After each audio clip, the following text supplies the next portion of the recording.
Welcome to UP Library, book number 8, Calvin Can't Fly, The Story of a Bookworm Birdie, by Jennifer Byrne and illustrated by Keith Bendis.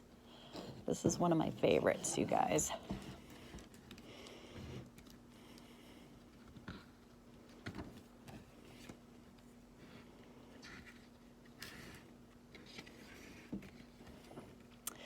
Calvin is a starling. He was born under the eaves of an old barn with his 3 brothers, 4 sisters, and 67,432 cousins. Starlings have big families. Right from the beginning, Calvin was different. Right from the day all the little starlings tumbled out of their nest to discover the world. Charlie discovered worms. Adeline discovered grass. Clement discovered dirt. Aubrey discovered water. And Calvin, well, Calvin discovered a book.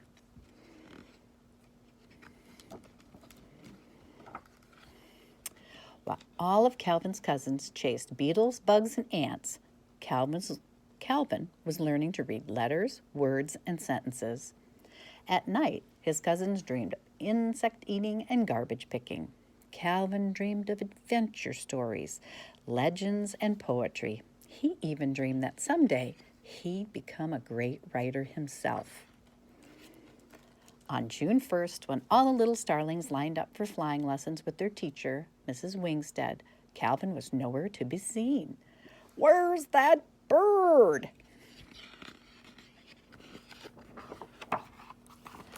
Actually, Calvin was in the library. As the other little starlings were learning to swoop and hover and fly figure eights, Calvin buried his beak in books. And there his mind soared.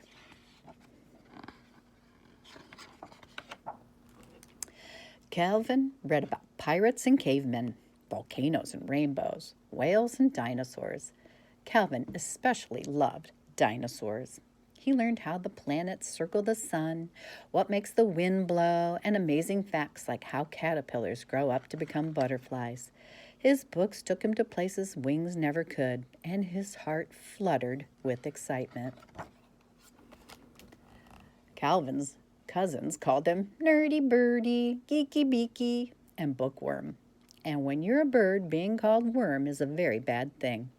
Calvin ruffled his feathers and mumbled, "Oh, how the wounding words of scorn do sting." Then he sadly waddled back to the library, the only place where he was really happy. And so he spent all summer reading, learning, and absorbing everything his little starling mind could. Until the first leaf turned orange and fell to the ground. The fall wind set a chill to the old barn. Summer's nest blew to the floorboards. It was time to head south. His cousins warned, "Calvin, you better learn to fly. In a couple of days, we've got to be out of here." Calvin said, "Ah, yes, migration. I've read about that." His sister asked, "Calvin, can you fly?" Calvin had to admit he couldn't. All the other starlings took off in a giant formation, but Calvin could only stand and watch. A big, lonely tear rolled down his cheek. Calvin turned and trudged back toward the old barn. He was so upset he didn't even notice his brothers and sisters and cousins coming back to get him. All of a sudden, they were tying up Calvin's middle with string and a scraps of cloth they had found in the garbage. They grasped the other ends with their beaks, and off they flew with Calvin, somewhat embarrassed, safely in tow. For days and days they flew. Calvin recognized the rivers, mountains, and towns he had read about all summer. Excitedly, he pointed them out to his brothers and sisters and cousins. But the other little starlings just flapped their wings and headed south.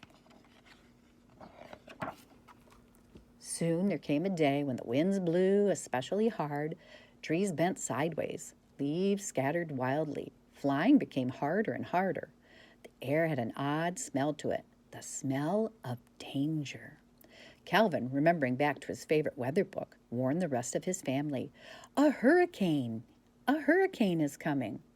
All his brothers and sisters and cousins asked, "What's a hurricane?" Calvin explained as quickly as his little beak could. We need to get out of the path of a violent tropical weather system, which is storming up the coast at a tremendous speed and will not diminish until it encounters large stretches of landmass. Everybody, make haste into the cave. They had no idea what Calvin was saying, but they had to admit it did sound real. So the flock made a loop-de-loop left and a dipsy-doodle right and dove into the cave. They did everything Calvin told them to. To their amazement, a great storm did blow across the land. It thundered over the mountains. It roared through the villages. It smashed and crashed, rumbled and raged, just as Calvin had predicted. The whole big starling family gathered together, watching in fear and awe. The storm finally ended. The sun came out of the sky, and the starlings came out of their cave. They were safe and sound, all because of Calvin. They celebrated with a great starling party in honor of Calvin. They ate big, juicy worms and yummy, crunchy beetles. They danced and sang songs about how Calvin had saved their lives. They toasted Calvin with acorn caps filled with fresh, clear mountain water.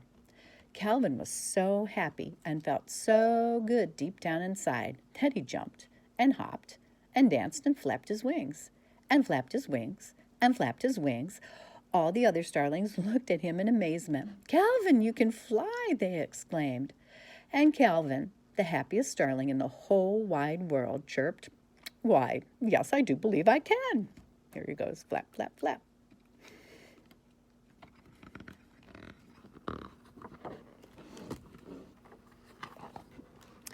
And they all flew south with big, wide smiles on their little starling faces, especially Calvin. The end.